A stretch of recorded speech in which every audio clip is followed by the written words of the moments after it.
अस्सलामु अलैकुम, मैं हूँ सैयदा सानी और आप जुड़े हैं वॉइस ऑफ मानवता के एक प्रोग्राम में जिसका नाम है तालीम जिंदगानी, जिसको होस्ट कर रही हूँ मैं सैयदा सानी।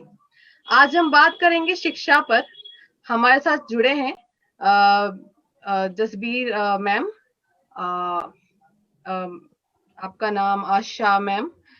थैंक यू, आपने प्रोग्राम ज्वाइन किया हमारा। इम्पोर्टेंस ऑफ एजुकेशन पर हम आज बात करना चाह रहे हैं आपसे। इस बारे में राय जानना चाहेंगे अपनी अपनी, क्योंकि हम सब जानते हैं कि एजुकेशन सिस्टम मोस्टली इंडिया में कैसा है। तो जसबीर मैम, मैं आपसे पूछना चाहूंगी कि एजुकेशन के बारे में आपकी क्या राय है। इंडिया का एजुकेशन सिस्टम जो है उसको हम किस तरह से और बेहतर बना सकते हैं। हाँ जी, सबका बहुत बहुत शुक्रिया और वाहिगुरु जी का खालसा वाहिगुरु जी की फतेह। मैं सबको यही कहना चाहूंगी कि हर मुल्क का अपना अपना जो है वो अपनी रियाया को शिक्षित करने का एक तरीका होता है और होना भी चाहिए।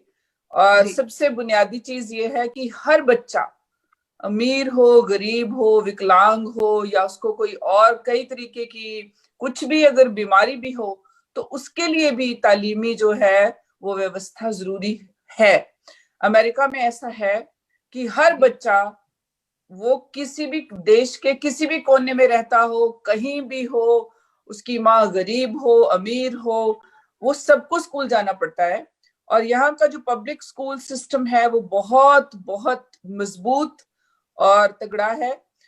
हर बच्चा यहाँ पे स्कूल जाता है, चाहे वो उसको कोई जिस्मानी तौर पे भी मुश्किल हो तो इनका सिस्टम ऐसा है, क्योंकि सब लोग टैक्स देते हैं, स्कूल्स के लिए टैक्स जाता है। यहाँ पे जितनी भी कमाई होती है उस पर बहुत टैक्स लगता है और वो स्कूलों पे भी खर्च होता है। और हर बच्चे को फ्री किताबें, फ्री बस और फ्री टीचर, सब पढ़ाई उसकी 12वीं तक की फ्री होती है। जितने गरीब होते हैं उनको खाना भी 3 टाइम का स्कूल में फ्री मिलता है। अब आए भारत में, भारत है एक ऐसा देश जहाँ पे कि आपको पता ही है कि वहां के जो राजनेता हैं, जो पॉलिटिशियन हैं, वो कितने कितने गुंडे क्रिमिनल हैं। उनके पास अब तो खैर मैं कहूंगी वहां पे 65% तो ऐसे हैं जिनको पता ही नहीं है पढ़ाई होती क्या है। उनका काम ही सब बदमाशियां और ये सब कत्ल और रेप, उनके ऊपर मुकदमे हैं। तो क्या वहां पे शिक्षा चलाएंगे। पहले फिर भी वहां पे मजबूत था सिस्टम, जो पब्लिक एजुकेशन थी वो काफी अच्छा था। जब हम लोग बड़े हो रहे थे, मेरी उम्र अब ऑलमोस्ट 60 के करीब होने वाली है, तो वहां पे तब ठीक था। लेकिन मैं तो प्राइवेट स्कूलों में पढ़ी थी। हमारे जो मेरे वालिद थे, मेरे पिताजी, उनको बहुत शौक था कि लड़कियों को बहुत पढ़ा लिखा होना चाहिए और इंग्लिश स्कूलों में पढ़ा होना चाहिए। तो उन्होंने हमें पढ़ाई के लिए, इंग्लिश सीखने के लिए क्रिश्चियन स्कूलों में डाला था, क्योंकि जो सरकारी स्कूल थे उनमें अंग्रेजी बड़ी लेट पढ़ाई जाती थी। सो मेरा कहने का मतलब है कि वहां का जो सिस्टम है, वहां तो किसी को कुछ लेना देना है ही नहीं। पहले फिर भी कोई जवाब तलबी होती थी, कोई आपकी अकाउंटेबिलिटी थी, जो टीचर थे, जो सिस्टम था। लेकिन इनकी जो गलत नीतियों की वजह से उन्होंने जो सरकारी जो सिस्टम था, पब्लिक स्कूलिंग का सिस्टम, उसको सब चरमरा दिया है। वहां पे कोई ऐसा विधान नहीं है कि हर बच्चा स्कूल जाएगा, सरकार उसका खर्चा उठाएगी। गरीबों को तो पूछा ही नहीं जाता। और अकेली महिलाएं रह जाएं, झुग्गी झोंपड़ी वाले बेचारे, उनको क्या, कुछ भी नहीं, स्कूल जाओ ना जाओ, चाइल्ड लेबर में घुस जाओ, मतलब वहां कोई सिस्टम ही नहीं है। दूसरा सबसे बड़ी प्रॉब्लम जो वहां पे है वो ये है कि जो प्राइवेट है, जो प्राइवेट सिस्टम चला रखा है, वो सब ज्यादातर लुटेरों का है। बड़े बड़े बिजनेसमैन हैं, जो बड़े बड़े व्यापारी हैं, जो बड़े बड़े अमीर लोग हैं, उन्होंने एक धंधा बना के रखा हुआ है। और सबको जो है अब शौक ये चढ़ा हुआ है गांव में हर जगह कि हम तो अपने को अंग्रेजी स्कूल में पढ़ाएंगे, पब्लिक स्कूल में पढ़ाएंगे। और मुश्किलों से चाहे जमीनें भी बेचनी पड़े, हमारे जो, मैं भी किसान की बेटी हूँ, हम लोग भी गांव में ही पैदा हुए थे, तब ऐसा नहीं था। और अब तो ये हो गया कि हर बंदा ही कहता है कि मुझे अपना बच्चा जो है वो इंग्लिश स्कूल में भेजना है, प्राइवेट स्कूल में भेजना है। तो उनकी वहां पे बहुत ज्यादा जो है शोषण होता है, उनकी लूट मचती है। तो ये सब जो है ये बहुत ही खतरनाक वहां पे माहौल चल रहा है, कई सालों से, मतलब दहाकों से चल रहा है। उनका कोई भी ऐसा मंसूबा नहीं है कि वो शिक्षा को ठीक करे। हाँ, अब तो और, क्योंकि इन्होंने शिक्षा ही सेंट्रलाइज कर दी है। अब ये स्टेट्स का विषय नहीं रहा, उन्होंने सारा कंट्रोल अपने हाथ में लिया हुआ है। जो वो चाहते हैं वो पढ़ाना चाहते हैं, क्योंकि वो चाहते हैं कि पूरे भारत को दोबारा से गुलाम कर लिया जाए। गुलामी के लिए सबसे पहले आपसे वो शिक्षा का हक छीन लेते हैं। वो चाहते ही नहीं है कि आप पढ़े लिखे हों, वो चाहते ही नहीं है कि आपका रोशन दिमाग हो, वो चाहते नहीं है कि आप उनको कोई क्वेश्चन कर सकें। इसलिए उन्होंने वहां पे ऐसे समाज सदियों से सिरजे हुए हैं कि जिनको दलित दलित कह के उनको अलग निकाल दिया। अब मुस्लिमों को बता दिया लड़कियों को स्कूल नहीं भेजना, हिंदुओं को बता दिया तुमने भी नहीं भेजना। गांव में पहले भेजते नहीं थे, अभी भी बहुत सारे गांव हैं जहाँ पे लड़कियों को तो भेजते ही नहीं है स्कूल। वो अब बहुत फर्क पड़ गया है। लेकिन ये सब चीजें वहां पे एक एक एक, एक इतने मतलब कानून कोई है ही नहीं, ऐसा कोई ऐसी व्यवस्था ही नहीं है कि वहां पे बच्चे जो हैं वो आराम से पढ़ सके। अगर वो पढ़ने भी जाते हैं तो बहुत खतरा होता है, रास्ते में कोई उनको वर्गला लेगा। लड़कियों के जो रेप होते हैं, बच्चों को उठा लेना, बच्चों की फिरौतियां मांगनी। और दूसरा सिस्टम ये है कि जैसे जिसको सरकारी नौकरी किसी टीचर को किसी को भी मिल जाती है तो वो वहां जाके कुछ भी नहीं करते।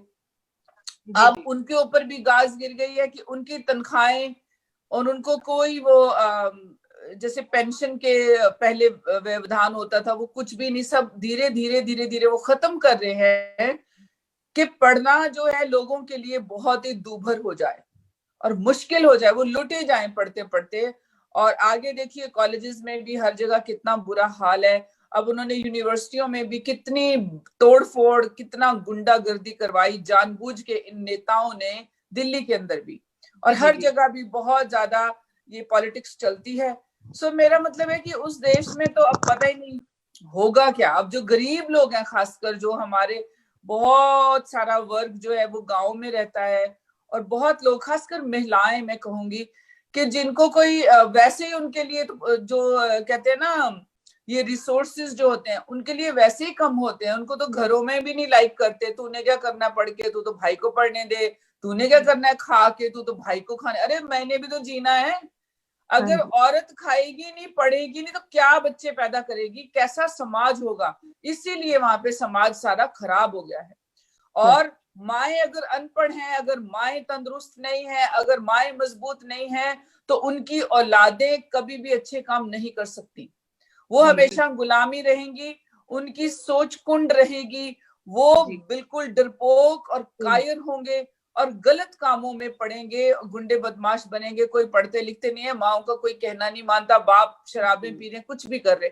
तो ये गांव का ज्यादा माहौल उन्होंने ऐसे तबाह कर दिया। पहले जब हम लोग छोटे थे तो ऐसा नहीं था, जो लोगों में बड़ी मोरालिटी थी और एक दूसरे का ख्याल करते थे, पढ़ने जाते थे, घर के काम भी करते थे, सब कुछ था। सो ये हमें अब सोचना पड़ेगा कि जो हमारे भाई और बहनें और लोग गांव में है, गरीब रह गए, चाहे वो शहर में है या गांव में है, उनके लिए हमें कैसे सोचना चाहिए। अमीर तो फिर भी पढ़ा लेंगे और अमीर ही फिर राज करते हैं, अमीर ही फिर शोषण करते हैं उन गरीबों का।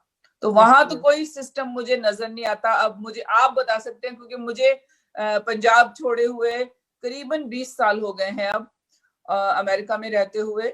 और यहाँ तो ये है कि कोई भी अगर जरा सा भी बच्चा और माँ बाप थोड़े भी डिसिप्लिन में रहते हो, घरों में ठीक हो, तो उनके बच्चे पढ़ लिखे जाते हैं। जी जी। अभी गवर्नमेंट ने एक नई पॉलिसी स्टार्ट की है, न्यू एजुकेशन पॉलिसी 2020। इस पॉलिसी के अंदर कुछ नया चेंजेस किया है, पर मुझे नहीं लगता कि कुछ खास चेंजेस है। और इसकी वजह ये है कि आपको इंग्लिश पैटर्न में नहीं लाकर आपकी रीजनल जो लैंग्वेज है उसमें आप कोर्स कर सकते हैं। मतलब बेसिक अगर हम बेस देखते हैं एजुकेशन का बेस, तो वो डिपेंड करता है रूरल एरियाज के बच्चों पर। शुरुआत वहां से होनी चाहिए। लेकिन अगर हम रूरल एरियाज में देखें तो वहां पर एजुकेशन नाम की कोई चीज नहीं है। गवर्नमेंट हमेशा कहती है कि हम कर रहे हैं हम बच्चे को पढ़ा रहे हैं, शिक्षा को बढ़ावा दे रहे हैं, लेकिन मुझे ये कहीं पर नजर नहीं आता। अभी अभी फिलहाल में गवर्नमेंट ने स्किल डेवलपमेंट कोर्स भी स्टार्ट किए हैं, लेकिन वो कोर्स सिर्फ नाम के हैं, क्योंकि जो कंपनी ट्रेनिंग पार्टनर्स हैं वो सिर्फ पैसा कमाने पर फोकस कर रहे हैं, वो बच्चों को स्किल डेवलपमेंट की बिल्कुल भी कोशिश नहीं कर रहे हैं। क्योंकि मैं भी स्किल डेवलपमेंट फील्ड से थी, वहां पर मैंने काफी सारी चीजें देखी है।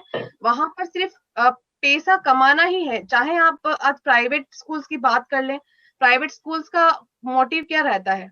पढ़ाना तो रहता है, बट साथ में आजकल एक ये बिजनेस हो गया है। एजुकेशन एजुकेशन नहीं होकर बिजनेस हो गया है। रीजन ये है क्योंकि आज सभी टीचर्स, आप कहीं के भी ले लो, गवर्नमेंट के ले लो, प्राइवेट के ले लो, वो इसको पढ़ाकर नहीं, एज ए ट्यूशन ओपन कर कर वहां से एक बिजनेस स्टार्ट कर रहे हैं।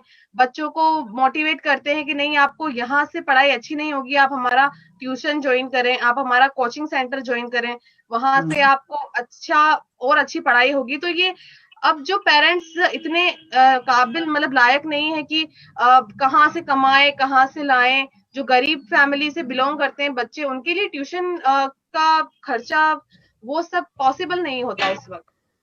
गवर्नमेंट जो स्कूल बना रही है, गवर्नमेंट हमेशा हर साल आंकड़े देती है, हमने इतने स्कूल बनाए, हमने इतने कॉलेजेस बनाए, हमने इतने बच्चों का एजुकेशन जो रेशो, पुराना रेशो है उसको इंक्रीज किया। एजुकेशन रेशो मुझे नजर नहीं आता है। इसलिए अब मैं आशा मैम से आपसे एक सवाल करना चाहती हूँ। मैम, आपको क्या लगता है कि जो ट्यूशन का आजकल नया बिजनेस स्टार्ट किया है टीचर्स ने, आपके हिसाब से क्या ये सही है? आप मेरी आवाज सुन पा रहे हैं आशा मैम?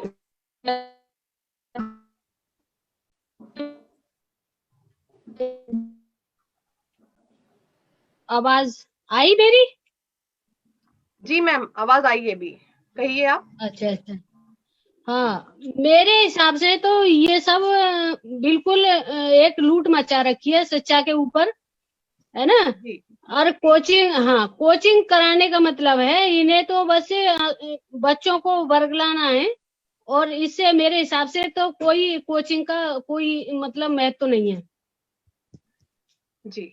हम ये देखते हैं कि जो बच्चे स्कूल में अपनी क्लास में मौजूद रहते हैं, उन्हीं बच्चों को टीचर्स कहते हैं कि नहीं, क्लास से आप पास नहीं हो सकते, आप एक्स्ट्रा क्लासेस लीजिए कोचिंग में।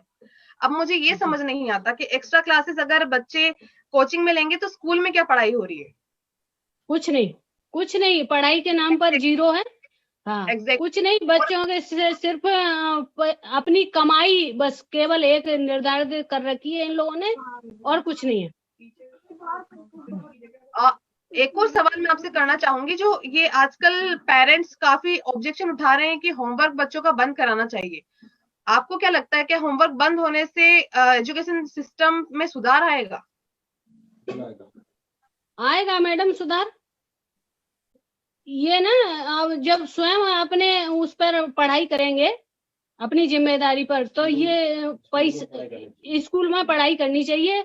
और मेरे हिसाब से प्राइमरी स्कूलों की शिक्षा बेहतर करनी चाहिए, टीचर अच्छे आने चाहिए, तो बच्चे के मतलब बेस मतलब तैयार अच्छे से होगा। प्राइवेट स्कूल में न जाके अगर सरकारी स्कूल में हमारी सरकार अच्छे से मतलब व्यवस्था, अच्छे टीचरों की व्यवस्था करे, तो शिक्षा का मतलब अच्छा स्तर बन सकता है। जसबीर मैम, मैं आपसे एक सवाल पूछना चाहती हूँ कि जिस तरीके से मैम ने बोला कि गवर्नमेंट स्कूल्स और कॉलेजेस जो है उसको बेहतर करना चाहिए, लेकिन हम यहाँ पर ये बात करेंगे कि जैसे कि रिजर्वेशन सीन चल रहा है, जो कोटा रहता है रिजर्वेशन का, कई बार बच्चों को कोशिश करने के बाद भी वो पद नहीं मिलता, और जो कोशिश नहीं करते तब भी उन्हें वो पद मिल जाता है। देखिए, यहाँ पे ना ऐसा कुछ है ही नहीं अमेरिका में, तो क्योंकि यहाँ जात पात नहीं है, यहाँ कोई जात पात नहीं है। दूसरी बात मैं आपको ये बताऊं कि यहाँ पर कोई ट्यूशन नहीं सेंटर होता। हम लोग ट्यूशन चलाते ही नहीं कभी भी। जितने, मैं भी टीचर हूँ अमेरिका में, मुझे 20 साल हो गए पढ़ाते हुए। मैं इंग्लिश की टीचर हूँ, यहाँ पे पब्लिक सिस्टम है, जैसे सरकारी स्कूल में हूँ, लेकिन मैंने कभी देखा ही नहीं है कि प्राइवेटली ट्यूशन पढ़ाते हो टीचर्स। बहुत कॉमन नहीं है यहाँ पे, बहुत रेयर होगा। कोई ना कोई बड़े शहरों में, जैसे उनके ट्यूशन सेंटर होंगे, पर मैंने कभी देखे नहीं है, एक दो इक्का दुक्का मैंने सुने हैं। होमवर्क जो है, मैं ये कहती हूँ कि होमवर्क बहुत जरूरी है बच्चे के लिए। एज ए टीचर मैं बता रही हूँ कि उसको घर में जाके भी वो चीजें रिपीट करनी चाहिए जो वो स्कूल में पढ़ के आया है। पक्का उसको होमवर्क होना चाहिए, क्योंकि उसका कोई टाइम पढ़ाई का जरूर होना चाहिए। दूसरा ये है कि स्कूल में एलिमेंट्री जो है, मतलब जो प्राइमरी है, प्राथमिक जिसको शिक्षा बोलते हैं, छोटे स्कूल जो होते हैं पहली से 5वीं तक, तब माँ को, हर बच्चे की माँ को उसे खुद पढ़ाना होता है। सबसे पहले अगर माँ बच्चे को पढ़ाएगी तो वो पढ़ाई बच्चा कभी भी नहीं भूलता। टीचर का पढ़ाया हुआ तो भूल जाएगा, लेकिन माँ का पढ़ाया वो कभी भी नहीं भूलता। ये तो मैंने अपनी जिंदगी में देखा है। हाँ, पढ़ाई के साथ साथ मैं और भी कहना चाहूंगी कि सिर्फ और सिर्फ दुनियावी शिक्षा से कोई कामयाब सिर्फ नहीं होता जिंदगी में।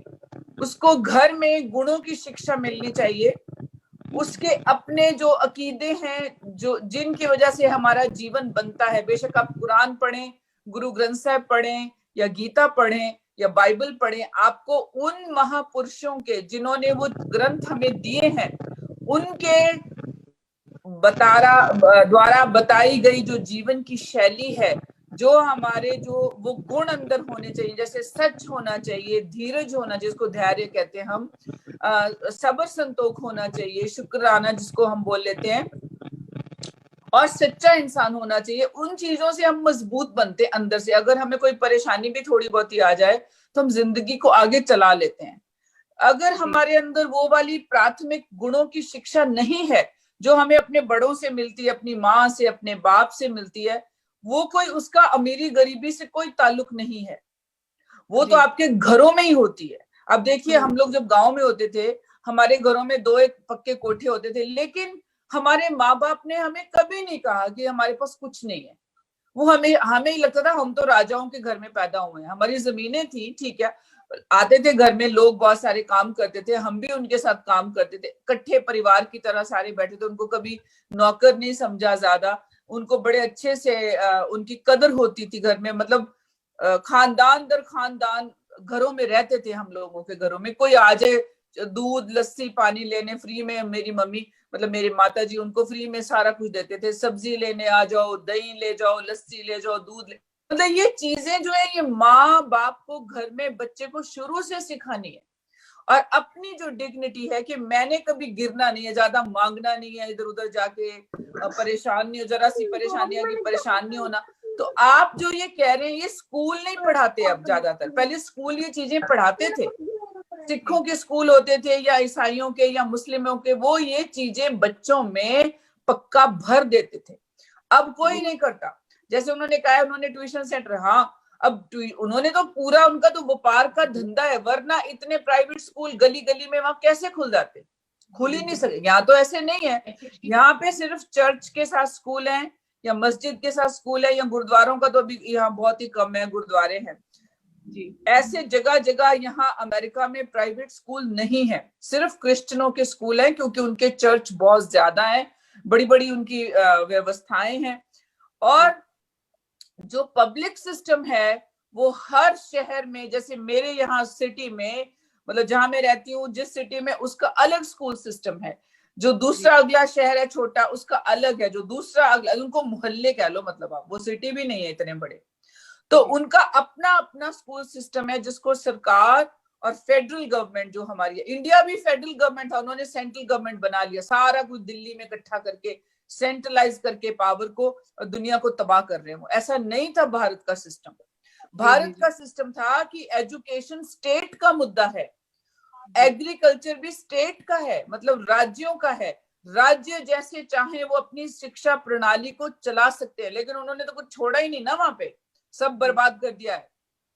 इसलिए उसका सबसे बड़ा जो प्रॉब्लम है, वो हमारे गरीब जो लोग हैं, गांवों में रहते हैं, पिछड़े हुए हैं, जिनको कभी पहले पढ़ने ही नहीं दिया गया। पहली बात, पिछड़े कैसे कि ब्राह्मण ने कभी पढ़ने ही नहीं दिया उनको, उनसे शिक्षा का हक ले लिया। आपको एक और चीज जो मैंने वामन मेश्राम जी से सुनी थी, वो जो बामसेव के हेड हैं, उन्होंने बोला जब ये ब्राह्मण विदेशी हैं, जब ये बाहर से आए सेंट्रल एशिया से, तो ये औरतें नहीं साथ लाए थे, इन्होंने इस हमारे पंजाब के इस सारे एरिया की, भारत देश की जो औरतें थी उनको काबू किया, उनसे शादियां की और उनसे बच्चे पैदा किए। कहते हैं जो उनका ब्राह्मणों का डीएनए औरतों से नहीं मिलता, उनकी अपनी औरतों से, क्योंकि उनके और 3 हक उनसे ले लिए उन्होंने। कभी भी वो पढ़ नहीं सकती औरतें, दूसरा वो कभी भी किसी भी जमीन जायदाद की मालिक नहीं हो सकती, और तीसरा वो किसी भी धर्म कर्म में, किसी मंदिर में कहीं भी जाकर वो धर्म की आगू मतलब लीडर नहीं हो सकती, किसी हवन में, किसी पूजा में उसको कोई, इसलिए वो शूद्र है आज भी जी। जब वो पढ़ी नहीं है सदियों से, हजारों सालों से, तो उसका खानदान क्या खाक पड़ेगा, उसके बच्चे क्या होंगे, गुलाम होंगे। ऐसे उन्होंने गुलाम किया सबको, किसी को दलित बता दिया, किसी को शूद्र बता दिया, किसी को ये बता दिया। अरे तो कैसे उसमें से निकलेंगे कैसे वो, इसीलिए ये रिजर्वेशन आई थी। अब रिजर्वेशन का ये था कि इनको इतने % आपने देना ही है और देना चाहिए था, वो नहीं दिया गया, वो उसमें बहुत कमियां रह गई, इसलिए वो लोग आज भी, अब तो बहुत फर्क पड़ गया है, शुक्र है। लेकिन और ऐसा चला दिया सारे इलाके में कि औरतों को नहीं पढ़ाना जी। अब मुस्लिमों में यही था, औरत को अंदर रखो, पर्दे में रखो, पढ़ाना नहीं है, लिखा। अरे क्यों नहीं पढ़ाना, जब तुम पढ़ाओगे ही नहीं, उसे बाहर ही नहीं निकलने दोगे, उसको कमाने जाने नहीं दोगे, उसको कोई फैसला करने का हक ही नहीं दोगे, तो उसमें हिम्मत कहां से आएगी, हिम्मत नहीं आएगी। जब तक हिम्मत नहीं आएगी तो उसके बच्चों में हिम्मत कैसे आएगी। आप यहाँ पे देखिए अमेरिका में हर एक औरत वो कहीं भी जाके कोई भी काम कर सकती है, वो अकेली रह सकती है अपने बच्चों के साथ। बहुत औरतें रहती हैं, उनके मर्द मतलब उनके यहाँ भी बहुत गंदा सिस्टम है कई बार, जैसे वो शादियां नहीं करते, उनके बच्चे हो जाते। मतलब मेरा कहने से सेफ्टी इतनी है कि औरत अकेली भी रह सकती है अपने बच्चे के साथ, कमाई करने जा सकती है, स्कूल में वो पढ़ेगा, उसको 12वीं तक की जाना ही जाना। अगर बच्चा स्कूल नहीं जाता, लेकिन जहां मैं पढ़ाती हूँ मतलब वो थोड़ा गरीबों का मोहल्ले है, अगर बच्चा स्कूल नहीं आता तो माँ को, बाप को कोर्ट में हाजिर होना पड़ता है, उनको पुलिस के नोटिस जाते हैं कि कैसे बच्चा स्कूल नहीं आया, किधर है बच्चा, ठीक है ना। अब हमारा वहां क्या हाल है, किसी को कोई चिंता है ही नहीं, कोई बच्चा कहीं पड़ा, कहीं जा रहा है, कहीं माँ भेज रही है काम करने या बाप। सो ये बड़ा सिस्टम उलझा हुआ है सारा जी। कई बार ऐसा होता है मैम कि बच्चे को अगर पेरेंट्स भेजते भी हैं तो भी बच्चा अपनी सोसाइटी को देखकर नहीं जाता है, क्योंकि पेरेंट्स कई बार फोकस करते हैं कि जो परिस्थिति हमारी है, हमने नहीं पढ़ाई की है, वो चाहते हैं अपने बच्चे को कि वो पढ़ाई करे, लेकिन सोसाइटी जो है, सोसाइटी का असर पड़ता है। कहते हैं कई बार कि सोसाइटी जैसी होगी, जिस माहौल में आप रहते हैं उसका असर पड़ता है। बहुत सही, बहुत सही।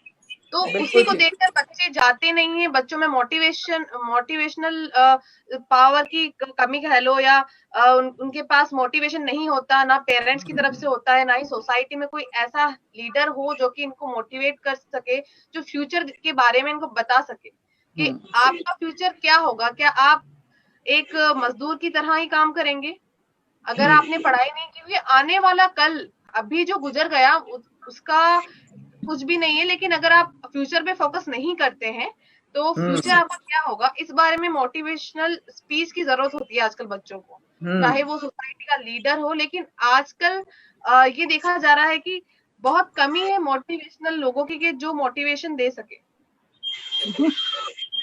हाँ जी। हमारे साथ जुड़े हैं मनोरमा मैम।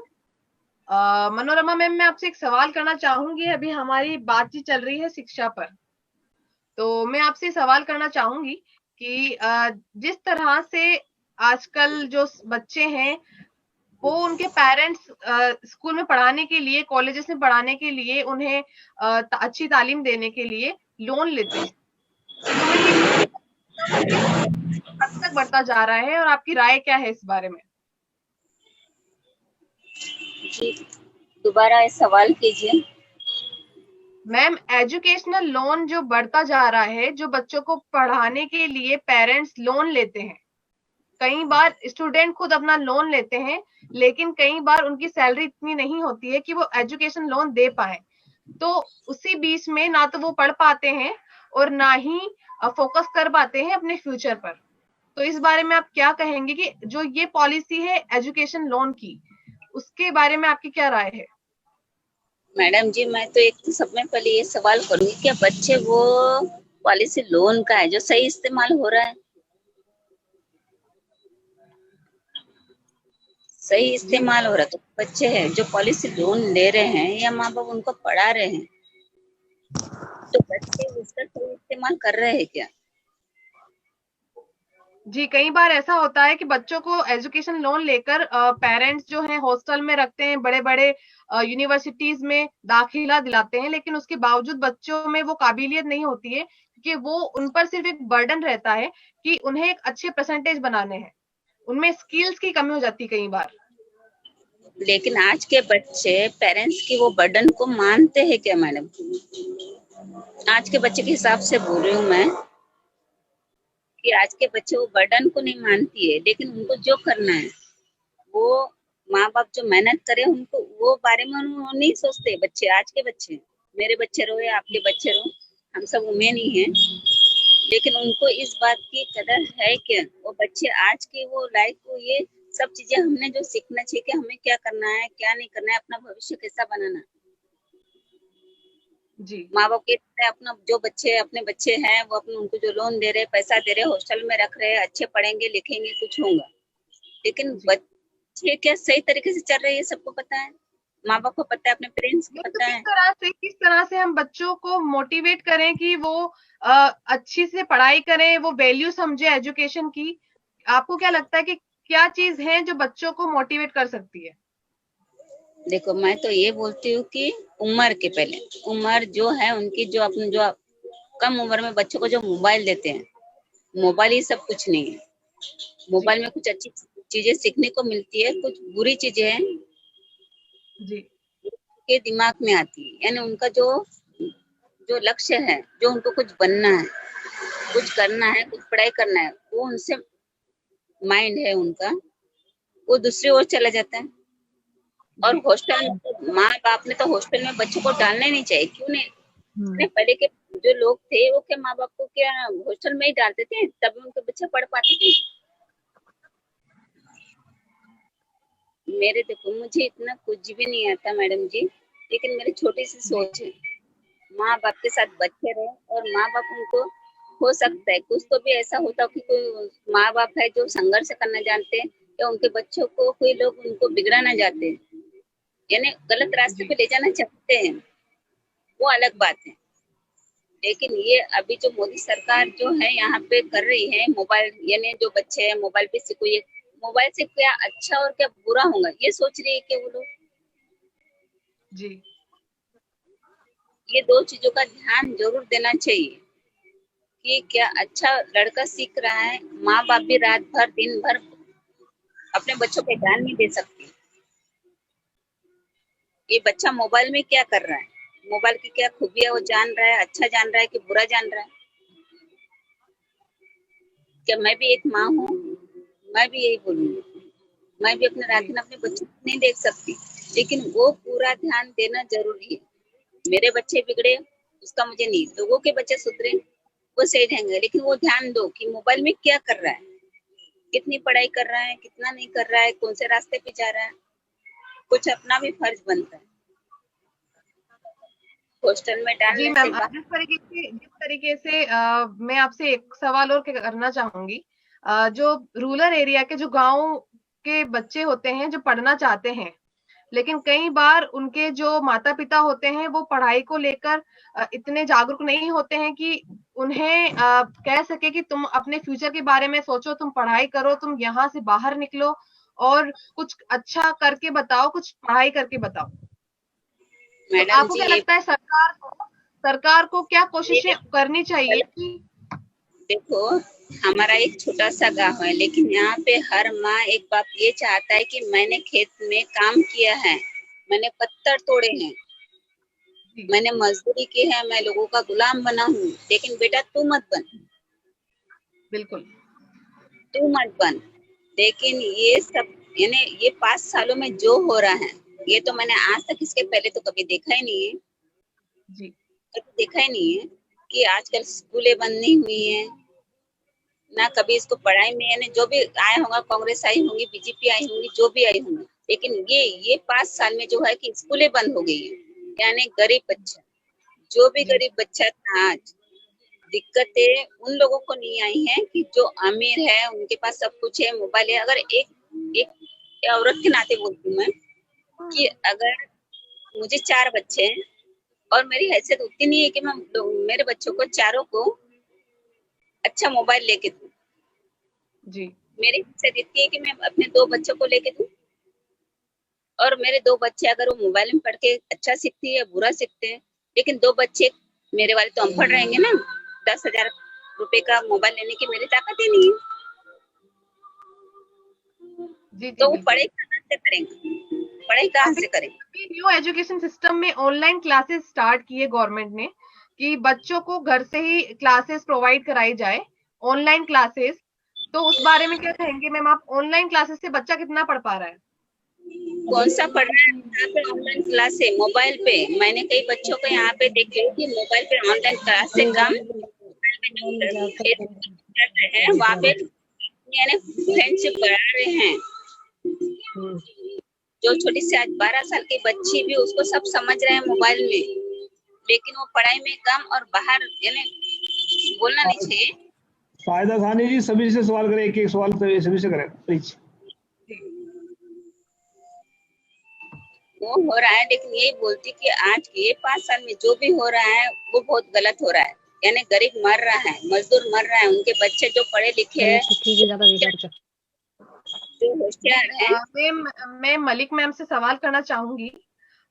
मैम, किस तरीके से गवर्नमेंट को कोशिश करनी चाहिए कि हर एक बच्चा अच्छे से पढ़े, उसके अंदर स्किल डेवलपमेंट हो, क्योंकि स्किल डेवलपमेंट प्रोग्राम्स जो गवर्नमेंट ने चला रखे हैं उनका कोई फायदा देखने को नहीं मिला है अभी तक। और जो बच्चों की पढ़ाई को लेकर जो कोर्स में चेंजेस आए हैं, जो बदलाव किए गए हैं, उसका भी कोई खास फायदा नहीं दिख रहा है अभी। तो आप बताएं कि किस तरीके से बच्चे को आप मोटिवेट करेंगे उसके फ्यूचर के बारे में? मुझे बताओ, ये सरकार तो बच्चों को जो बच्चों को तो वो अपने इतिहास के बारे में उनको क्या करना है। हेलो जी मैम। हेलो जमसी जी सबको। जी हाँ जी मैम, पता क्या बात है, जो इंडिया में गवर्नमेंट ने कर रखा ना, जो भी कुछ जो पहले मैम ने बात की है, टीचर मैम ने गुलामी को जैसे गुलाम करना चाहते हैं इंडिया को। सबसे ज्यादा पढ़ाई के ऊपर ही डिपेंड है लोग। पढ़ाई को बंद कर देंगे, पढ़ाई बंद हो गई तो समझ लो सब कुछ बंद हो गया, उनकी उनकी सब कुछ एजुकेशन बंद हो गई। जो छोटे लोग हैं बेचारे, जो मतलब पढ़ना चाहते हैं, जो भी उनके अंदर इच्छा है, कुछ ऐसे लोग इच्छा पैदा करते हैं उनके अंदर भी, तुम जी पढ़ो, अपना एक ही लक्ष्य है। गरीब लोगों का एक ही लक्ष्य है जी, पढ़ोगे तो बनोगे, पढ़ोगे नहीं तो कुछ नहीं बनोगे, कि उनके पास कुछ होता नहीं है। उसके पास तो सिर्फ एक ही चीज है, एक तो पढ़ाई और एक वोट है। ठीक है, बाबा साहब ने दो ही चीजों का कहा। उनके पास कोई जमीन नहीं, जायदाद नहीं है, ये उनके पास इतनी पैसा नहीं है बाहर जाके पढ़ लेगा। जी तो ये जो इन्होंने चलाई है ना सरकार ने, जो भी पढ़ाई बंद करने के लिए, ये सबसे उनकी बात एक ही है, अभी ये पढ़ाई बंद हो जाएगी तो लोगों को जो कुछ ज्यादा पढ़े, जो ज्यादा पैसे वाले वो तो बाहर चले जाएंगे, पढ़ लेंगे बाहर जाके। ठीक है, जो गरीब लोग हैं उनको ही दिक्कत है जी, सबसे ज्यादा दिक्कत उन्हीं को है कि वो बेचारे पढ़ाई नहीं कर सकते, बाहर चले जा नहीं सकते। और जो ये बंद कर रहे हैं ना, इनको कहते हैं भाई मनुवाद लेके आएंगे, और मनुवाद लेके आएंगे, जो छोटे लोग हैं वो फिर गुलाम हो जाएंगे। ओके, मैं पूछना चाहूंगी आशा मैम से सवाल। आशा मैम, आप मुझे सुन पा रहे हैं? जी मैम, सुन पा रही हूँ। ओके मैम, मैम मैं पूछ रही हूँ कि जो आजकल बच्चे और चाहे आप कॉलेज के कह लो या स्कूल के कह लो, वो कहने को तो पढ़ाई करते हैं, लेकिन क्या उन बच्चों को अपने भविष्य के बारे में सोचना चाहिए? क्योंकि कई बार ऐसा होता है कि पेरेंट्स उन पर बर्डन डालते हैं कि नहीं तुझे डॉक्टर बनना है, लेकिन बच्चे का इंजीनियर बनने का मन होता है। तो क्या बच्चे को भी उसको अपने फ्यूचर के बारे में सोचने का मौका देना चाहिए? जी मैम, बच्चे को अपने डायरेक्शन खुद वो करना चाहिए, है ना। माता पिता के कहने पर ये बात नहीं है, बच्चा का जिसकी तरफ जिस क्षेत्र में दिमाग जाता है उस तरफ उनको मोटिवेट करना चाहिए। जी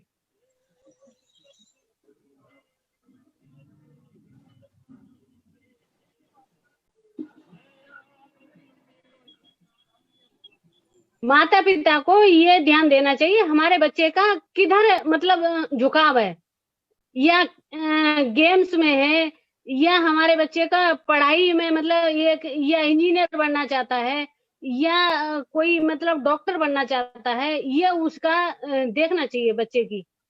जी, जसबीर मैम, मैं आपसे सवाल करना चाहूंगी। कई बार ऐसा होता है कि कंटिन्यूअसली पढ़ाई के बाद 8 घंटे की अगर कंटिन्यूअस पीरियड्स रहते हैं, क्लासेस रहती है, तो उसके बाद बच्चे काफी बोर हो जाते हैं। वो क्लास में बैठे बैठे सोते रहते हैं या इंटरेस्ट नहीं आता, कई बार क्लासेस बंक कर लेते हैं।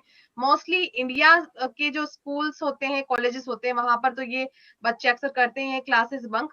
तो क्या ऐसी चीज होनी चाहिए कि क्लासेस के बीच में कोई ऐसी special classes like sports class या कुछ स्टार्ट करनी चाहिए, जिससे कि बच्चों की फिजिकल हेल्थ भी बेहतर हो और बच्चों का इंटरेस्ट भी बढ़े? हाँ जी, मैंने तो कभी सुना नहीं कि यहाँ पे कोई, पता नहीं इंडिया में ऐसा होता होगा, लेकिन रेगुलरली ऐसे 8 पीरियड तो नहीं लगाते हैं, क्योंकि हमारे यहाँ तो ये है कि बच्चे को बीच में म्यूजिक, आर्ट और क्या उसको कहते हैं जिम के जो पीरियड होते हैं, मतलब स्पोर्ट्स के, वो होते ही होते हैं। बच्चा लगातार ऐसे बैठ नहीं सकता, पर अब भारत में ऐसे वो लगातार होते हैं। अगर वो भारत में ऐसा चलाते हैं, होता है कि एक इंटरवल के अलावा बाकी की जो क्लासेस होती है वो कंटिन्यूस होती है। ओ नहीं, ऐसा तो नहीं होना चाहिए, डिवाइड रहते हैं। नहीं, तो अक्सर बच्चों में इंटरेस्ट नहीं हो पाता, वो एक ही एक सब्जेक्ट पढ़कर बोर हो जाते हैं। और रीजन ये कि अगर इंग्लिश की क्लासेस हुई, सोशल साइंस की क्लासेस हुई, तो कंटिन्यूसली थ्योरी, अभी मैं बेसिक बात करूंगी थ्योरी और प्रैक्टिकल की, क्योंकि कंटिन्यूसली 95% इंडिया में जो है थ्योरी पढ़ाते हैं, प्रैक्टिकल 5% मान लो। क्योंकि कई बार बच्चों में ये कमी पाई जाती है कि वो सिर्फ थ्योरी रटते हैं, पर प्रैक्टिकल में की बहुत कमी रहती है उनमें। तो मैम इस बारे में क्या कहना चाहेंगे? देखो, सारी चीज जो है वो प्रैक्टिकल करने की है। जैसे इंग्लिश भी पढ़ाना है आपको, तो हम लोग तो यहाँ पे ऐसे पढ़ाते हैं, उसमें हमने सब कुछ उसको मिला के, जैसे लिसनिंग एक्टिविटी कर दी उनको, कोई जैसे कोई वीडियो दिखा के फिर उसके ऊपर लिखना है।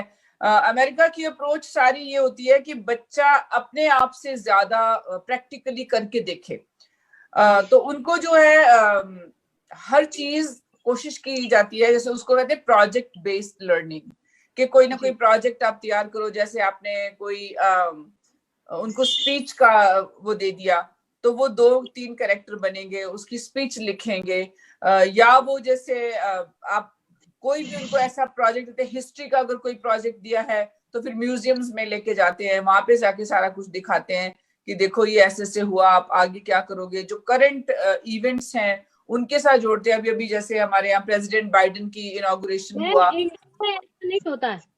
हाँ जी, इंडिया में ऐसा नहीं होता है, आप बिल्कुल सही कह रहे हैं। हाँ, प्रैक्टिकल नॉलेज ये इंडिया में नहीं है जी। तो इंडिया में तो ये है ना, देखिए शिक्षक जो होता है ना, यहाँ पे हमारे यहाँ अमेरिका में, अब ये नहीं कि एक बार बीएड डिग्री कर ली तो सारी जिंदगी आप बैठे रहोगे, कुछ पढ़ोगे नहीं, ऐसा कुछ नहीं है। हमारे यहाँ लाइसेंस होता है 5 साल का, मुझे मिला क्योंकि मैं प्रोफेशनल टीचर हूँ, मेरी थोड़ी हायर एजुकेशन है, लेकिन हर एक को अपना लाइसेंस रिन्यू करना पड़ता है। मतलब उसको दोबारा से रिन्यू करना होता है। आपका लाइसेंस रिन्यू नहीं होता जब तक आपने फर्दर पढ़ाई की क्लासें ली नहीं होती। स्कूल में आपको और बाहर आपकी ट्रेनिंग चलती रहती है, जो नई चीजें होती रहती हैं, बदलता रहता है ना संसार। अब जैसे जैसे बदल रहा है तो पढ़ाई तो बदलेगी ना, पुराने जमाने की पढ़ाई अब टाट पे बिठा के थोड़ा ना कराएंगे। तो हमें बिल्कुल क्लासेस लेनी पड़ती हैं, उसके घंटे होते हैं, हमें उसको बताते हैं 6 CU आवर्स, मतलब 180 घंटे की पढ़ाई आपकी मिनिमम होनी चाहिए। और या आपको यूनिवर्सिटी में सेमेस्टर लगाना चाहिए नया पढ़ने के लिए, ताकि आपका लाइसेंस रिन्यू हो। तो हर 5 साल के बाद आपका लाइसेंस रिन्यू होता है। स्कूल में भी हमारी रेगुलर मीटिंग्स और हमारी पढ़ाई स्टेट बोर्ड से वो चलती रहती है कि ये नई चीजें आ गई हैं, अब इन चीजों के द्वारा आप बच्चों को पढ़ाओ।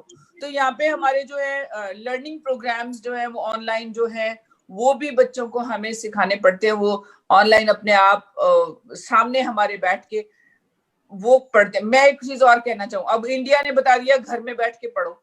अब घर में तुम बैठ के पढ़ोगे तो गरीब बंदा मोबाइल या कंप्यूटर कहाँ से लाएगा?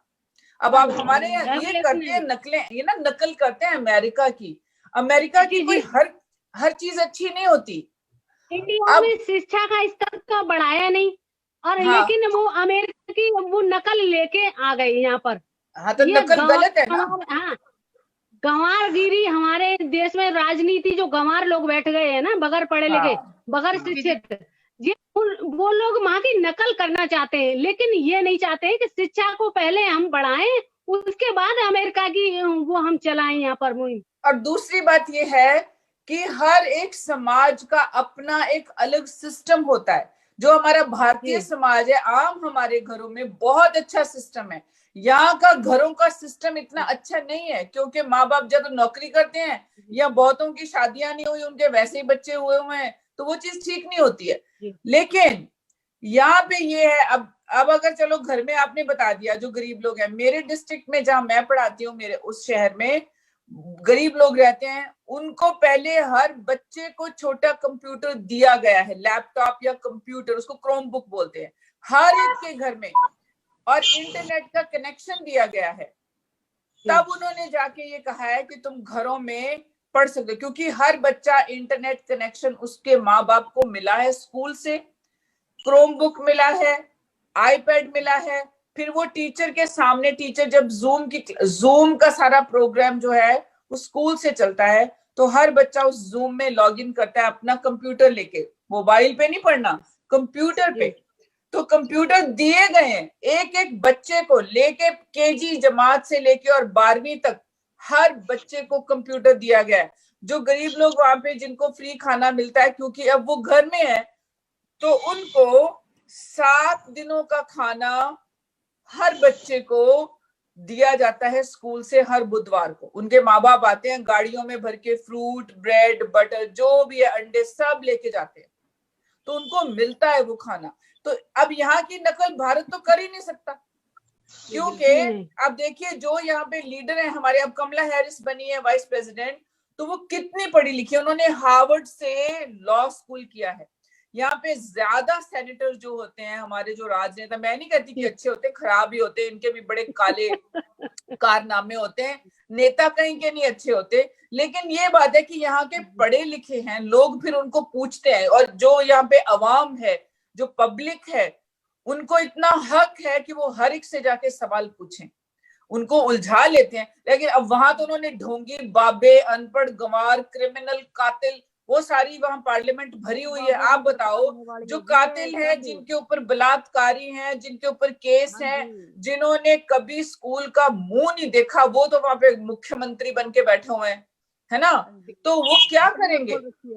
वो तो बर्बादी ही करेंगे। रामदेव ने कंपनी खोल ली, उसने क्या करा? क्या उसने? एथिक्स की कमी है इंडिया में, सब कमी है वहां पे। वहां बस सब ताना बाना सब उल्टा है। वहां ये है कि गरीबों को, दलितों को बर्बाद करना है। जैसे हम लोग सिख हैं, मुस्लिम हैं, ईसाई हैं, उनको मारना है, क्योंकि वो एक भाषा एक राष्ट्र कहते हैं। ऐसा कभी नहीं होगा, ऐसा कभी भी नहीं होगा, क्योंकि भारत इतना सुंदर गुलदस्ता है, भारत का गुलदस्ता इतना खूबसूरत है। वहां इतनी बोलियां हैं, इतने धर्म में लोग रहते हैं, अलग अलग रंगत है, इतनी प्यारी वो धरती है, लेकिन वो उसको बर्बाद करने में तुले हुए हैं। अगर वहां के लोग मजबूत, तगड़े, बहादुर नहीं बनेंगे, गुलामी कबूल नहीं करेंगे, वो देश तभी बचेगा, वरना ये सब बर्बाद कर देंगे। ये जो वहां बैठे हुए हैं ना चढ़ चढ़ के। तो अभी नई एजुकेशन सिस्टम में मैंने एक चीज और सुनी है कि हिस्ट्री को मिटा रहे हैं ये सोशल हाँ। साइंस। हाँ, मिटा रहे हैं। तो इसके बारे में आप क्या कहना चाहेंगे?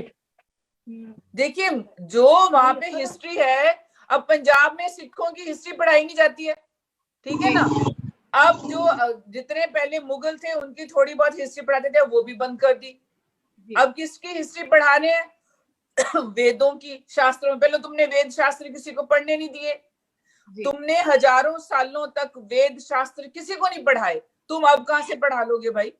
संस्कृत को तुमने खुद मारा, क्योंकि संस्कृत बोली किसी की नहीं थी, खाली पंडितों ने बनाई थी, ब्राह्मणों ने, और किसी की बोली नहीं है ये। क्योंकि इसीलिए गुरु नानक पातशाह जी ने गुरु ग्रंथ साहिब जो है वो गुरमुखी में लिखा है, गुरमुखी बनाई है गुरुओं ने खुद, और खुद तैयार किया है, ताकि हर बंदा, पंजाब का, उस इलाके का, भारत का हर इंसान अक्षर को पढ़ सके।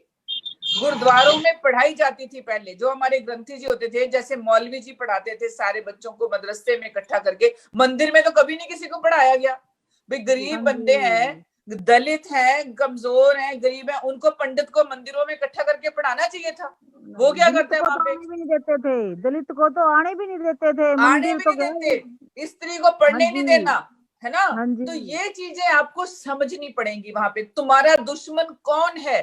तुम्हारा दुश्मन ब्राह्मण के अलावा कोई नहीं है, कोई नहीं, जो आपको नहीं देता, आपको पढ़ने नहीं देता, आपको मंदिरों में नहीं जाने देता। औरतों को तो बिल्कुल ही, अजय तुम्हें माहवारी आ गई, तुम नहीं जाओगी। अरे माहवारी ना तो तू कैसे पैदा हो जाता?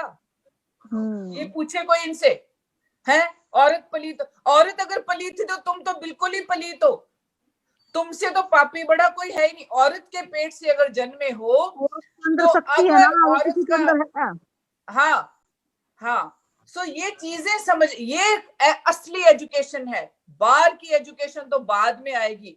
अगर आपके मन में वो ज्ञान ही नहीं है कि मैं क्या हूँ। इंडिया की कमी है, संस्कारों की कमी है, मोरल की कमी है, वो देते नहीं ना। इंडिया में मोरल की कमी है, संस्कारों की कमी है। आप देखिए, ब्राह्मण आपको छोटे पैसे ही बच्चों को पढ़ाना चाहिए। आप देखिए, आपको ब्राह्मण मॉरल क्या देगा? वो सिर्फ आपसे लेता है भ्रम में डाल डाल के। अब मर गया तो अब मुझे दान दे दो, अब तुम्हारे यहाँ लड़का पैदा हुआ तो मुझे दान दे दो, अब तुमने घर बनाया तो मुझे दान दे। देता क्या है? क्या देता है? अब आप देखिए, जो किसान आंदोलन चल रहा है, खैर मेरी बात उधर चली गई है, सॉरी। वो ये है, किसान आंदोलन में अगर गुरु नानक का लंगर नहीं हो तो कैसे चलेगा? ये बात कैसे चलेगा? खाना तो सबसे बड़ी बात है। अब गुरुद्वारे आपको खाना देते हैं, कोई भूखा नंगा कोई आ जाए वो वहां खा सकता है, रह और सकता कोई है। धर्म देता ही नहीं जी, कोई धर्म भी खाना किसी को नहीं देता ना, ना कोई धर्म भी किसी के लिए, किसी का पेट नहीं भर सकता। कोई धर्म ऐसा नहीं है जो जिसका किसी गरीब का पेट भरेगा। हमारा सिख धर्म है, वो पेट भरता है, सभी का पेट भरता है, शिक्षा देता है औरतों को। देखिए, सबसे बड़ी बात में आज आपको, सब औरतें बैठी हैं, मैं आपको बता दूं, गुरु नानक ने इनकलाब लाने के लिए, क्योंकि ब्राह्मण ने औरत को इतना बर्बाद कर दिया था, हमें कहते थे ये तो डायन है, ये तो नरकों का द्वारा है, ये बर्बाद कर दे। गुरु कहते हैं मैं हूं औरत। सारे गुरु ग्रंथ साहब ने गुरु जी को अपने आप, गुरु जी ने अपने आप को औरत कहा है। क्यों? कि औरत का दर्जा भगवान के बाद औरत का दर्जा है, फिर मर्द का दर्जा है सिख धर्म में। अब देखिए कितना बड़ा इनकलाब है ये। ऐसे नहीं गरज रही हूं मैं, ऐसे नहीं बोल रही हूं। मेरे बाप ने भी हमें हीरो की तरह पाला था और कभी लड़के की इच्छा नहीं की। 2 ही बहनें हैं हम लोग बस। तो मेरे पिताजी ने कभी गुरुद्वारे में अरदास नहीं कराई कि मुझे लड़का चाहिए, ठीक है ना। हमें कहते थे तुम ही मेरे हीरे हो, तुम ही मेरे बेटे हो। पढ़ाई लिखाई सेहत, और जब शादियां की तो सबसे बड़ी बात यह की कि तुम्हारा हस्बैंड पढ़ा लिखा होना चाहिए और तंदुरुस्त होना चाहिए। जमीनें और ये सब नहीं देखा। तो मैं आपसे सब बहनों से ये कह रही हूं कि अपने आप को बहुत मजबूत और बहुत कीमती जानना शुरू करो। ब्राह्मणों ने दिलों में ये भरा, औरत तो कुछ नहीं होती है, 2.5 कौड़ी की होती है। और वो तो हमारे मौलवी भी यही बता देते हैं, तू तो कुछ नहीं है, तू तो अंदर बैठ जा, बस जो मर्द करेगा वही होगा। ऐसे कैसे होगा? ऐसे नहीं होगा, ऐसे नहीं होगा। पंडितों ने जब बलात्कार करते हैं मंदिरों में ले जाके बलात्कार करते हैं, तो सुंदर है। हाँ देखिए, देखो वैसे द्वार है और मंदिरों में बलात्कार कर रहे हैं, उनके अंदर पार्ट में मतलब सरिया घुसेड़ रहे हैं, उसे मार रहे हैं, ये रात के अंधेरे में जला रहे हैं, तब इनका हिंदू धर्म और ये मंदिर मस्जिद कहाँ जाते हैं? कुछ नहीं, वो बोलते ही नहीं कोई। देखिए, और वहां उज्जैन में, उधर साउथ इंडिया में तो आज तक देवदासियां बच्चियां चढ़ा के आते हैं ये मंदिरों में, बच्चियां भी चढ़ती हैं वहां पे आज बच्चियां चढ़ती हैं। हाँ, पंडित उनका इस्तेमाल करता है, देवदासियां बना। हाँ, देवदासियां हैं उधर। हाँ, बहुत ऊपर गिरा हुआ है बहुत। मैम इंडिया में तो कितने बाबे हुए हैं, इंडिया में कितने बाबे हुए हैं। इन्होंने तो आसाराम बनाए हुआ, हैं। हाँ आसाराम हुआ, जो वो है धन सतगुरु वाला हुआ, वो राम कितने रहीम। बाबे है ना।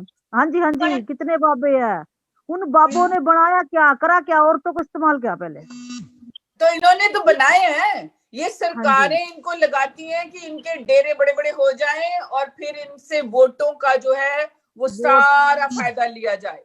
ये डेरे अय्याशी के अड्डे ये खुद बनाते हैं जबरदस्ती से, ताकि लोगों को बर्बाद किया जा सके।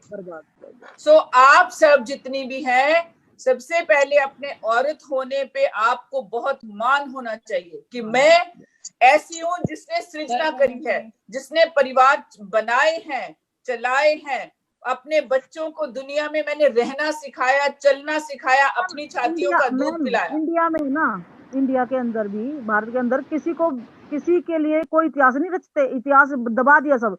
झांसी की रानी ने क्या कहा था, झांसी की रानी भी औरत थी ना। हाँ, झांसी की रानी औरत थी ना, और इतनी औरतें थी ना, उनके लिए सब इतिहास को बंद कर दिया, आपका इतिहास कर दिया। अब आप सोचिए, आपको सोचना होगा कि हमें कैसे इतिहास बनाना है। हमारे साथ जुड़े हैं, इनसे मैं सवाल करना चाहूंगी। मैम, एजुकेशन सिस्टम के बारे में आपसे कुछ सवाल करना चाह रही हूँ। जैसे कि हम बात करें कि चाहे वो कोई भी धर्म हो, अक्सर वहां पर बच्चों में एजुकेशन की कमी पाई जाती है। मोस्टली अगर वो रूरल एरिया से गांव के रहने वाले हो या कहीं पिछड़े वर्ग हो, तो इस बारे में आपका क्या कहना है कि उन बच्चों को ऐसी क्या मोटिवेशन आप देंगे कि उन्हें अपने फ्यूचर के बारे में सोचें? महाराष्ट्र के बच्चे जो दलित लोगों के हैं या कुछ ऐसे गरीब वर्ग के। मैम, आपको आवाज आ रही है? जी, मुझे आवाज आ रही है। शुक्रिया। अस्सलाम वालेकुम everyone. I am Fatima Aziz from Pakistan, Karachi से। मुझे नहीं मालूम कि क्या मौजूद चल रहा है, लेकिन जितनी मैंने अभी आखिरी लम्हात में आप लोगों की गुफ्तगू सुनी और उसको समझ पाई, तो उसमें ज्यादातर ये था कि ख़वातीन को माशरे में मकाम अच्छी तरह से नहीं दिया जाता, या ख़वातीन जो है वो अपनी पावर को, अपनी हकीकत को नहीं जानती। आपके सवाल की तरफ आने से पहले मैं थोड़ा सा उसके बारे में बोलना चाहूंगी।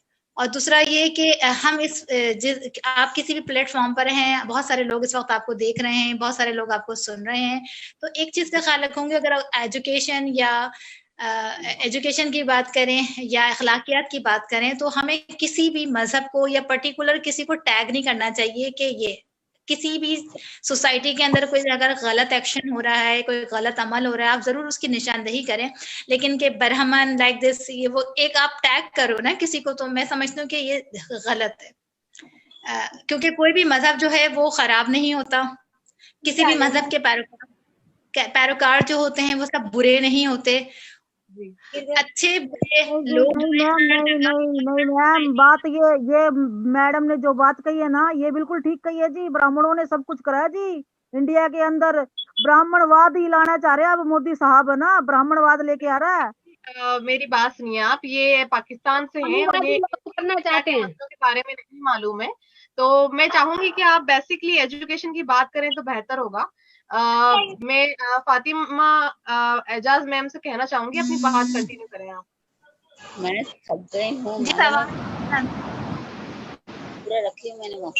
नहीं, आप लोग कह रही हैं वो ठीक कह रही होंगी, लेकिन मुझे सिर्फ एतराज इस बात पर है कि लफ्ज ब्राह्मण इस्तेमाल करने पर, मैं तो इस बात पर कह रही हूँ। दूसरा चले एजुकेशन की बात, मैं आपसे ये कहना चाह रही हूँ कि आप एजुकेशन के टॉपिक पर जो मैंने आपसे सवाल किया है, आप उसका थोड़ा जवाब दें, क्योंकि इंडिया के मसले मसाइल तो चलते रहेंगे, और आपसे जो एजुकेशन के बारे में, क्योंकि कई बार ऐसा होता है कि अगर मैं सभी धर्मों की बात करूं तो बेसिकली मैं अपने धर्म की बात करूंगी, हम मुस्लिम्स हैं, और अगर हम मुस्लिम्स की बात करें तो कई बार ऐसा होता है कि बच्चे कई बार पेरेंट्स के कई बार कहने पर भी स्कूल नहीं जाते हैं, और वो कुछ ऐसे काम करते हैं, लाइक मैकेनिकल फील्ड में चले जाते हैं, एजुकेशन प्रॉपर नहीं हो पाती। इसकी क्या वजह है और आप कैसे बच्चों को मोटिवेट करेंगे? देखिए, तालीम जो है वो उसका वो सिर्फ स्कूलों से, कॉलेजेस से, मदरसे से हासिल नहीं होती। जब बच्चा इस दुनिया में आता है या कोई भी इंसान, उसके इर्द गिर्द जो माहौल होता है उसे वो सब कुछ सिखा रहा होता है। एक जब इन्फेंट, एक छोटा बच्चा होता है, अगर आप उसे ऑब्जर्व करें आपके घर में या आपके मोहल्ले में या आपकी फैमिली में, यकीनन हर फैमिली में, हर खानदान में बच्चे होते हैं, तो अगर आप देखें वो स्कूल जाने से पहले बहुत कुछ अपनी माँ से, अपने घर से, अपने माहौल से सीख रहे होते हैं। अपनी जरूरत पूरी करने के लिए कि किस तरह से माँ को अपनी तरफ मुतवज्जो करना है, किस तरह से तकलीफ होने पर उन्हें रोना है, या बहुत सारी चीजें हैं। तो सिर्फ अगर बहुत सारे लोग ये समझते हैं कि अगर बच्चा स्कूल जाएगा तो उसकी तालीम हो रही है, ये हम बड़ों को, पेरेंट्स को, मदर्स को और जो उनके केयर टेकर है उनको ये समझने की जरूरत है कि वेरी फर्स्ट कि वो बच्चे को जो है ना रिस्पेक्ट दें और उसको इम्पोर्टेंस दें और उसकी बात को गौर से सुने। जब बच्चे को अहमियत दी जाती है तो वो समझता है कि मैं कुछ खास चीज हूँ, तो वो आपको उसी तरह से रिस्पॉन्ड करेगा। Either you are the parent, आप उसके पेरेंट हो, आप उसके केयर टेकर हो, या आप उसके कोई और रिलेटिव हो।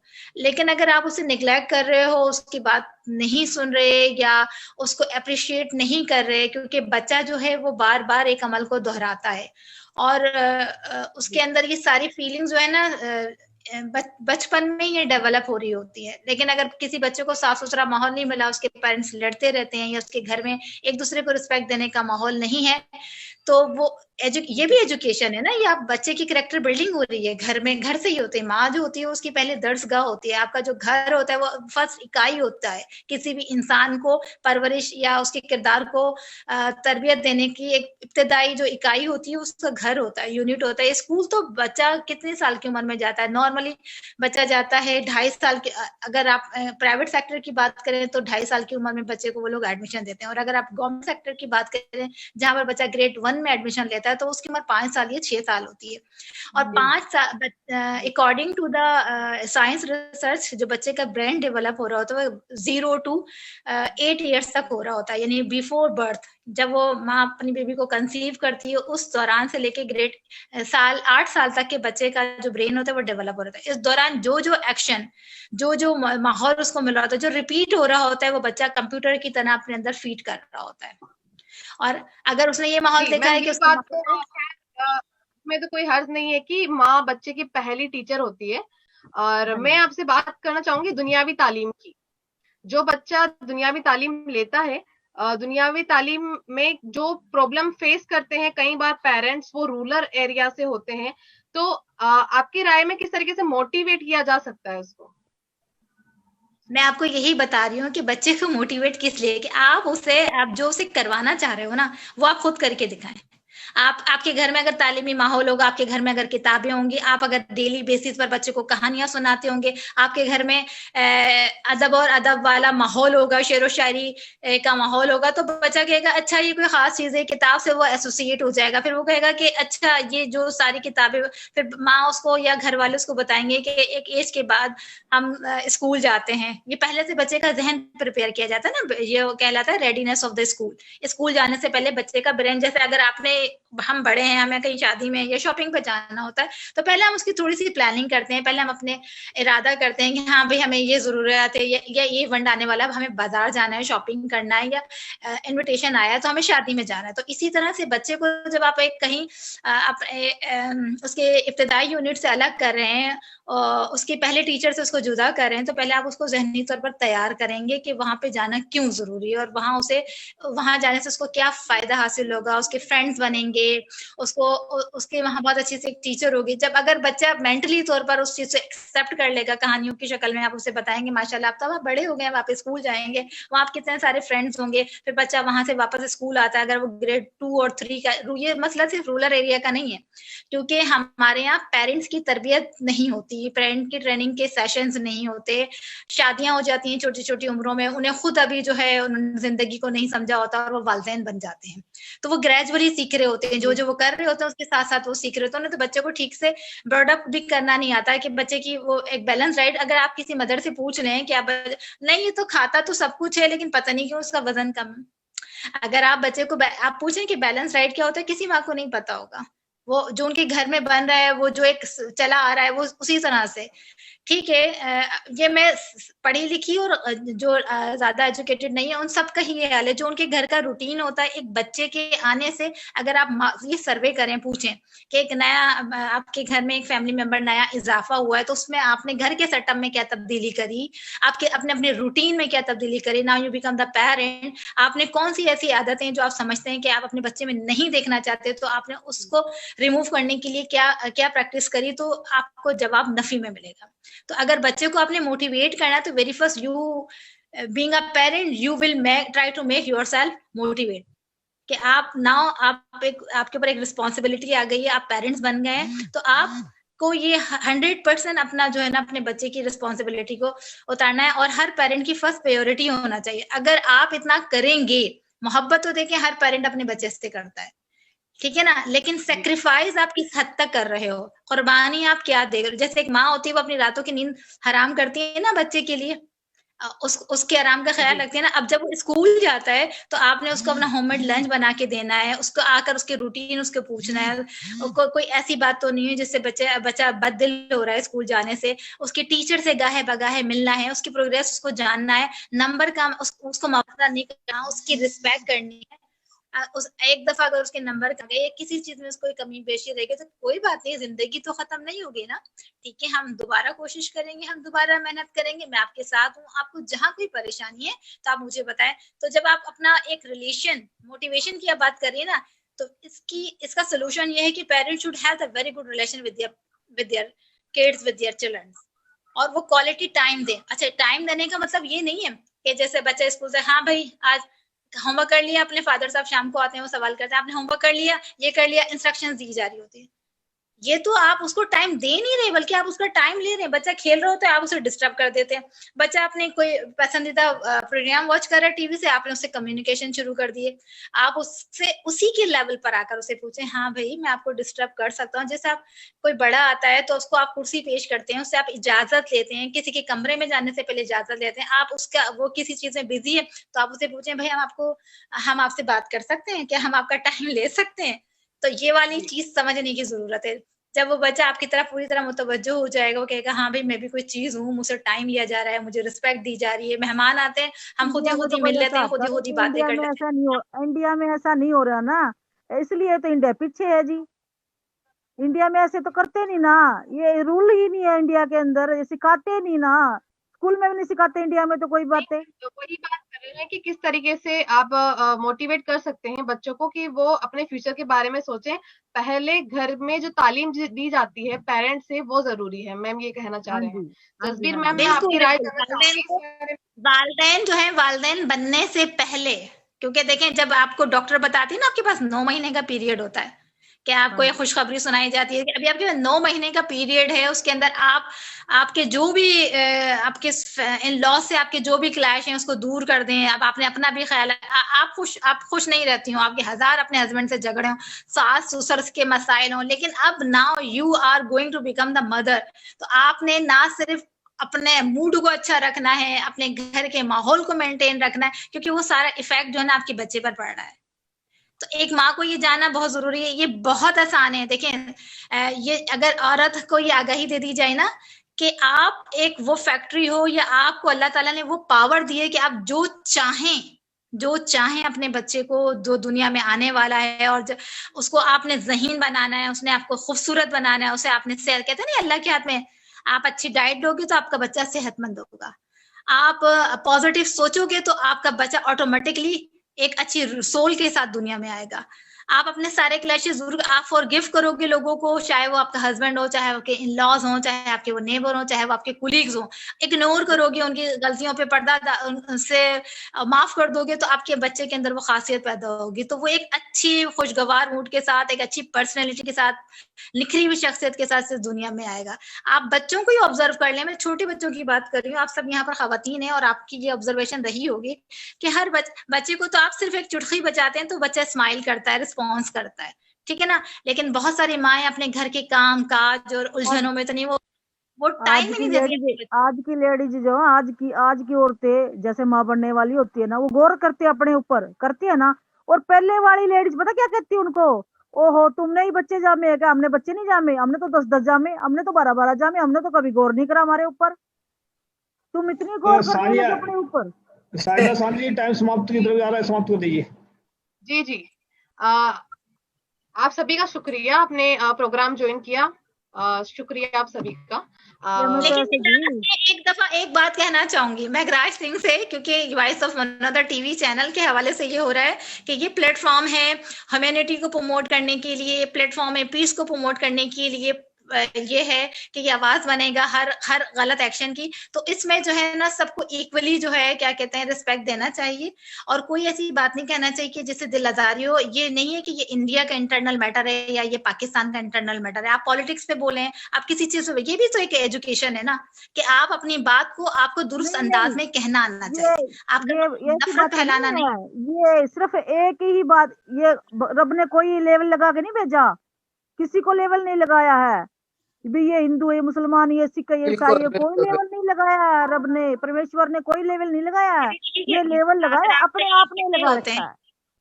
नहीं, एक चीज मैं कहना चाहूंगी, एक चीज ये है, देखिए जिस चीज से समाज बिगड़ के यहाँ तक पहुंच गया, पाकिस्तान की बात अलग है। देखिए आप एक ही जो है रस्ते को मानने वाले ज्यादातर वहां पे मेजोरिटी है, इसलिए आप लोगों को वो वाली दिक्कतें हैं ही नहीं, आपकी दिक्कतें बिल्कुल अलग होंगी। लेकिन हम उन दिक्कतों में से निकले हुए हैं।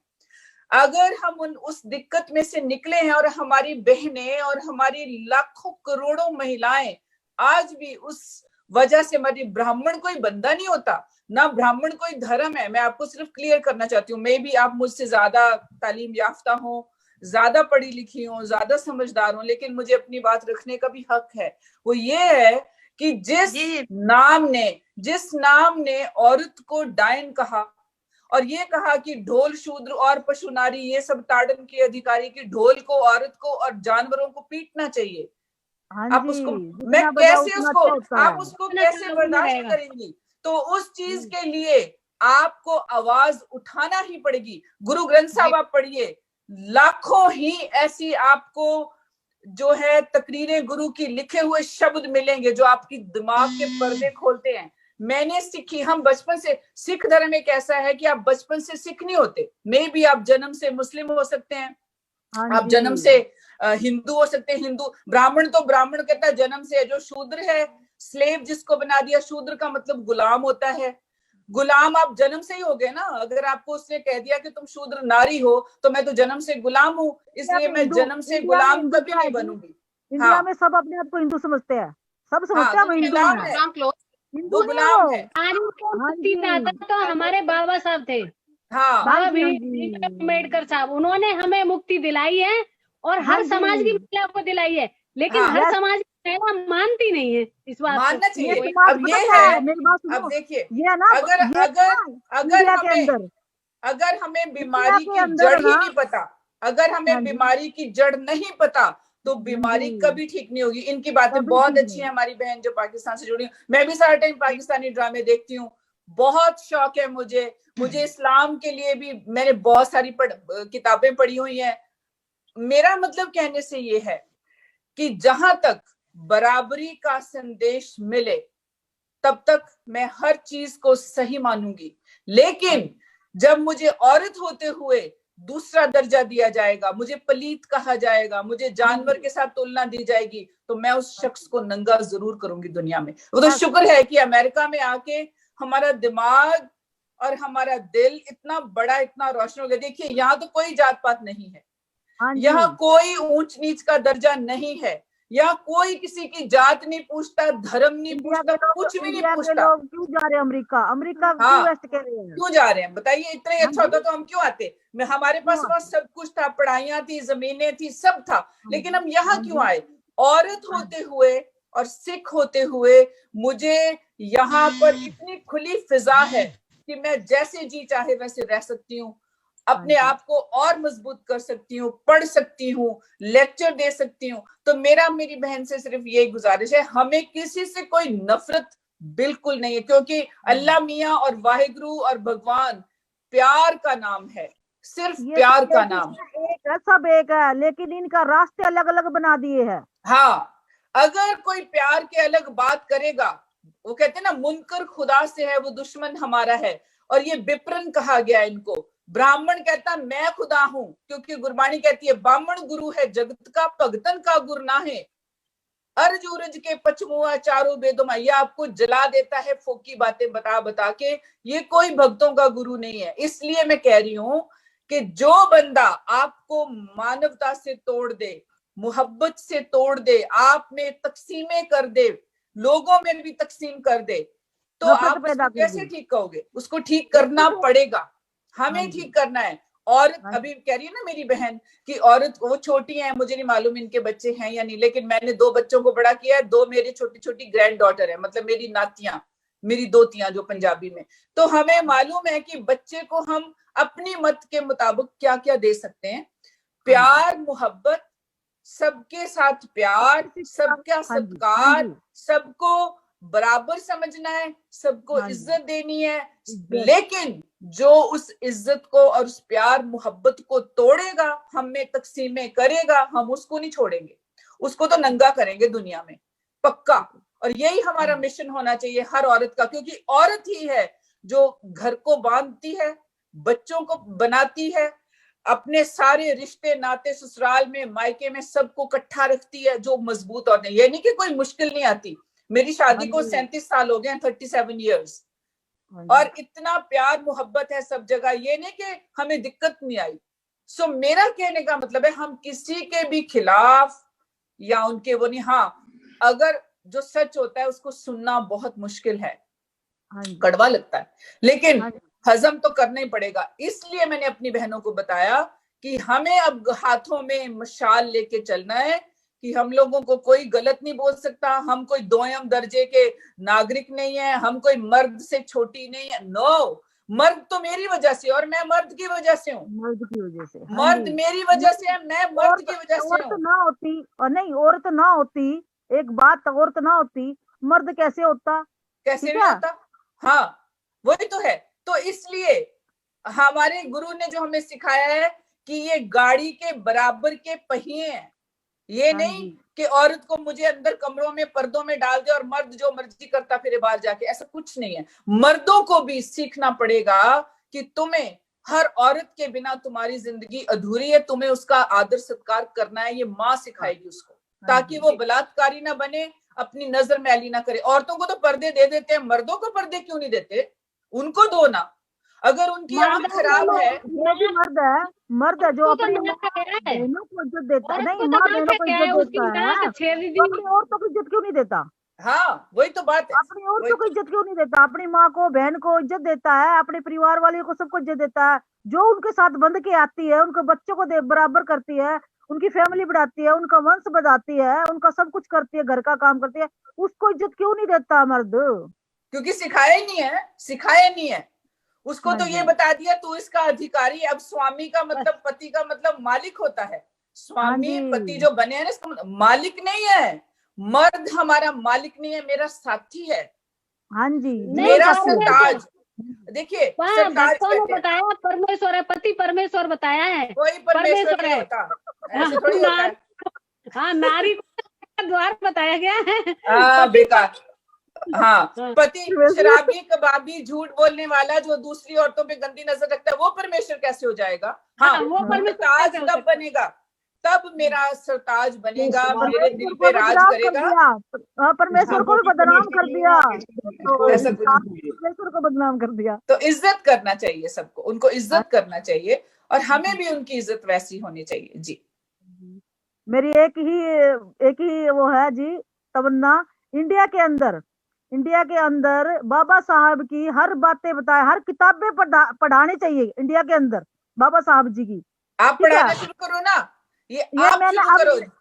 मैंने अब उठा रखा, नहीं मैंने मुद्दा उठा रखा है जी, मैंने पहले ही मुद्दा उठा रखा है, चाहे कितना भी संकट आए, कुछ भी होए, मैंने रब का बोलो दया है रब की, चलो सब कुछ है, लेकिन मैंने बाबा साहब की हर किताबें, कुछ भी बातें है जो ठीक है वो पढ़ानी है, जैसे मर्जी पढ़ानी हो मैंने। बच्चे हमारे गांव के अंदर छोटा स्कूल है, उसके अंदर 5वीं तक स्कूल है, बच्चों को चलो जैसे पढ़ा रहे ना पढ़ा रहे कोई बात नहीं, मैंने 12वीं तक का उनसे एप्लीकेशन लगाई, हमारे स्कूल को 12वीं तक करो जी, ठीक है, नहीं करे कैसे भी हो जाएगा, जो नहीं होता कुछ भी करेंगे, मैंने तो सिर्फ बाबा साहब की सब बातें पढ़ानी है जी, हमारे गांव में तो करना है जी। भीमराव अम्बेडकर साहब की वजह से ही हम औरतों की इज्जत है, मैं कुछ नहीं जानती। पशुओं में समार थी महिला, बिल्कुल, अभी है बहुत जगह, अभी कौन सी नहीं है। आपने अच्छी बातें लिखी हैं, आप सबसे रिक्वेस्ट है, बड़ा अच्छा लगा, मेरी बहनें जो है, मुझे इतनी खुशी हुई आप सबकी बातें सुन के कि वहां पर भी आप लोगों में इतनी जागृति, इतनी हिम्मत आ रही है, जहां से भी हिम्मत मिले वहीं से ले लो, मैं तो ये कहती हूँ, जहां से भी मिले वहीं से ले लो और अच्छे रहो। हिम्मत आनी हो ना, पता एक ही जगह से हिम्मत आ सकती है जी, जैसे हमारे पास आजादी आई है ना, उसने हमको आजादी दिलाई है, बाबा साहब ने हर बात बोलने का अधिकार दिया है, अपना अधिकार मांगने का दर्जा दिया है, तो उसको सीखेंगे नहीं तो हमको पता कैसे लगेगा। बिल्कुल सही बात बोलने का अधिकार दिया है बाबा साहब ने, हमें कपड़े पहनने का अधिकार दिया है बाबा साहब ने, हमें मकान बनाने का अधिकार दिया बाबा साहब ने, हमें जूता चप्पल पहनने का अधिकार दिया बाबा साहब ने, हमें सारे अधिकार बाबा साहब ने दिए हैं, हर नारी को दिए हैं, लेकिन नारी हर कोई इस बात को नहीं जानती है। यही बात औरतों को ही सिखानी पड़ेगी अब, क्योंकि जो ये लोग ये कर रहे हैं ना इंडिया में, जो भी कुछ कर रही है सरकार भी, ये बाबा साहब की हर चीजों को बंद करना चाहती है भी, आने वाली नस्ल को पता ना लगे भी हमारे लिए क्या किया है बाबा साहब ने, ठीक है, उसको पढ़ना, जैसे अब ये संविधान पढ़ने की कोशिश, संविधान को भी बदल दिया, ठीक है, संविधान बदलने की कोशिश है, बदल दिया हो गया, हो सके पहली बात